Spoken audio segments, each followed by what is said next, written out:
Hi, I'm Rosemary Coates, the president of Blue Silk Consulting. My company is a small boutique consulting firm that focuses on global supply chain strategies.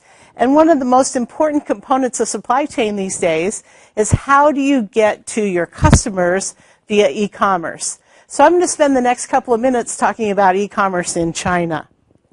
But let's just recap a little bit about China today.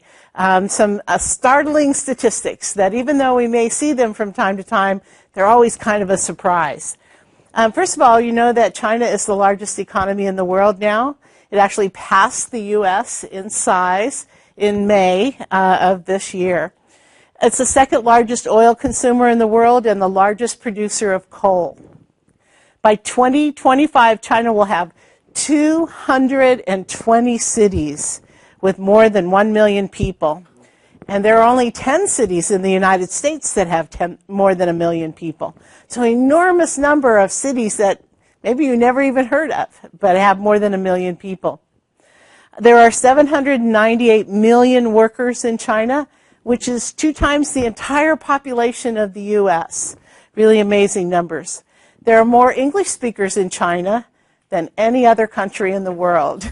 So I'm often asked when I go to China, do I speak Mandarin? And while I took lessons, I don't really speak it effectively, but I don't usually find that a barrier because almost everyone speaks English.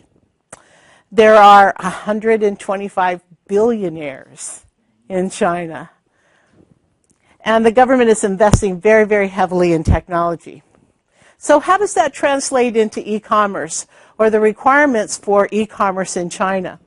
Well, the Chinese consumer spending is rising by double digits every year. So if you're trying to market and sell into the Chinese economy, you can expect growth rates that are very significant, way higher than every other country that you'll find. There are 600 million internet users, and that's a 50% growth rate in the last 3 years. So think about that for a minute. 600 million internet users, people that are surfing all day long and looking for the goods that you might be selling them. The Chinese disposable income has tripled in the last 8 years. So as the Chinese are building a middle class of their own, and the middle class today is about 350 million people, those people have now disposable income and are looking to buy goods and services, and a lot via the internet. If you look here, just a quick statistic, on the far left are the number of users of the internet in 2015 in the light green. In the far left in China, 701 million. And all the way to the second to the last is the United States, with less than half of that amount. So when you think about the potential opportunity, it's just unlimited in China. So let's talk about the 3 kinds of e-commerce plus home shopping networks. So first of all, and where I get mostly involved, is what we call B2B commerce. And that's where a business goes online and tries to find another business. So they're selling from businesses to businesses. And it's part of supply chain. You're always looking for suppliers, people that are making parts, raw material producers, that sort of thing. So that's business to business, and you can go online and find and connect with those businesses. The second kind of e-commerce is what we call B2C, or business to consumer. So that's when a merchant, a store, maybe a department store, is selling directly to a consumer. So you can go online and do your shopping from Nordstrom or Saks or Macy's and get your items delivered directly to you. So we have experience with that in the U.S. And in China, there are the same kind of merchants that can deliver directly through e-commerce. Then there's C2C, or consumer to consumer, and that's what we kind of experience with eBay. If you've been on eBay and you know how you sell to one another, that's C2C, or consumer to consumer. And then finally, home shopping networks. So TV stations where you can buy things and they're delivered to you from there. So there's some distinct categories of what's going on in e-commerce. So who are the big players? Probably all have heard about Alibaba, right? And Alibaba is about to go public. They're going to go public on the New York Stock Exchange within the next month or so. The largest technology IPO ever in history. It's going to be bigger than Facebook. Okay? And it's likely, we were guessing the other day, but it's likely to happen on August 8, 0808, and for good reason, as you know. So when Alibaba goes public, it will mean an infusion of cash. And the interesting part about Alibaba's story is they started off with their CEO, Jack Ma, who over the years believed that the Chinese market was ready for e-commerce, and he helped to build the company.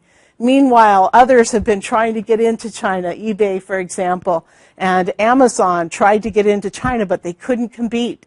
And that's because Jack Ma focused the company on serving the local market with local tastes, local approach, all the things that appeal to the Chinese consumer. And eventually, eBay gave up and left China. So Alibaba actually has 3 different businesses, and maybe you've heard about these. So there's the main Alibaba business, and as I talked about before, that's B2B, and that's where businesses, the kind of businesses that I help on a daily basis, are looking for suppliers or ways to connect with raw materials vendors or machine vendors, that sort of thing in China. So that's the main Alibaba site. Then they also have Tmall, which is B2C. So that's the merchant site to consumers. And then Taobao, probably heard about Taobao, which is sort of the equivalent of eBay in China. So they have 3 big segments in this enormous company that they've built over the years. A couple of others, 360buy and Global Sources, are also both B2B kind of sites. They do some B2C as well, but generally those are places where you would go to try to source a product. So if you're a buyer in the United States, you're trying to source a product in China, these are the kind of sites that you would look at first to try to find a connection. So what makes e-commerce successful and company successful in China? As I mentioned before, Jack Ma was very voraciously focused on appealing to the Chinese market. I mean, he believed from the very beginning that the Chinese market was different and that you had to serve them in a different way. And they did that by making the e-commerce site appeal to the Chinese population through local tastes, through trust building, making it a trustworthy site. So if you transacted business there, you gave a payment or whatever, you could trust that you were going to actually get the product. They made it interactive, so they had instant chat. And so that you could chat with your friends online, and that made it really a compelling place to go to work on the site. It was a very softer approach and a more fun approach. The colors were different.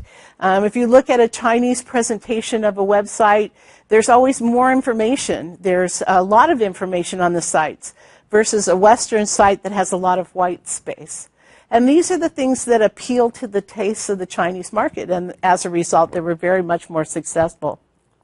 And then, of course, payment via mobile phones, which is more significant in China than probably anywhere else. In the U.S., we pay by credit card. We give our credit cards online and so forth, but that's not such a popular way to pay in China. More people pay with their mobile phones and are able to do it that way, or through Alipay, which is similar to PayPal in the U.S. So setting up the framework for e-commerce is just the front end. So if you're looking at the website, you're just seeing the outside shell or the outside packaging. But behind that, there's a whole bunch of infrastructure that's important to recognize as well. So if you're trying to be a merchant, you want to sell via e-commerce, there are a whole bunch of things behind the scenes that you have to pay attention to. Most e-commerce sites, first of all, when you log on, will recognize your geolocation. So if I log on to an Alibaba site, it knows that I'm in California. You can tell by the IP address I'm in California, and it's going to present a page to me that's in English. Right? And the same is true. A geolocation is a way of connecting the IP address to the local language and the local presentation. So they make it attractive and appeal to me, and they present in English. The merchandise section is the middle of an e-commerce site, and that's where the merchant controls what you see. What are they going to sell to you? What array of products do they make available to you? And that's controlled generally by the merchant. The e-commerce company, whether it's Alibaba or Tmall or someone like Borderfree, there are lots of companies that do this, will then present a shopping cart. So that infrastructure where you can put something into a shopping cart, you've all probably experienced that, that's controlled by another company in the background. So they make that available. The currency exchange is really important. So if there is fluctuation in the currency, whether you're in China or Brazil or Russia or Germany, you know, the currency is going to fluctuate a little bit.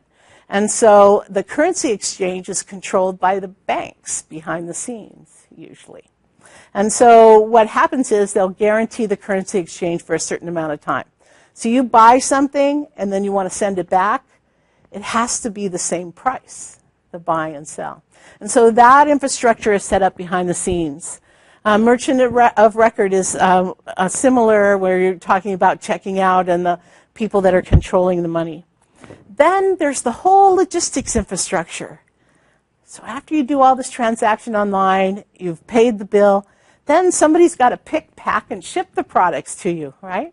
And so there are whole infrastructures, warehouses, delivery agents, UPS, FedEx, DHL, these kind of companies that control warehousing and the final distribution to the customer, which is a very complicated process behind the scenes. And then, of course, returns. As I mentioned before, you have to have a capability of returning something if it doesn't fit or you don't like it and so forth. So there's a lot of complexity behind the scenes that you don't necessarily recognize. So all of that said, the opportunity is enormous in China. It's the e-commerce part of the world is focusing on China because there's so much rapid growth. It's just going so fast. The consumer spending, as I mentioned before, is increasing double digits every year. Right? So if you have a business, you know that if you can increase your business 5% year over year or so, that's pretty good. That's a pretty good growth rate. Double digits is like going in the fast lane, really. It's really fast and a lot of opportunity. As I mentioned, too, there's 600 million internet users right now in China, and it's growing by 50% in the last 3 years. And only about half of the potential population for internet use in China is online. So there's a huge amount of potential growth over the next few years as well. Disposable income has increased significantly, and that means people are buying things. So it's really an amazing opportunity for service providers and sellers and buyers. And that's what I had to say about e-commerce today. As I mentioned, my company is a small boutique consulting firm. We have over 80 global supply chain clients. And at the bottom are the 3 books that I've written. One on China, one on negotiation for purchasing people, and one on field service, and they're all available on Amazon. And if you like us on Facebook. Thank you very much.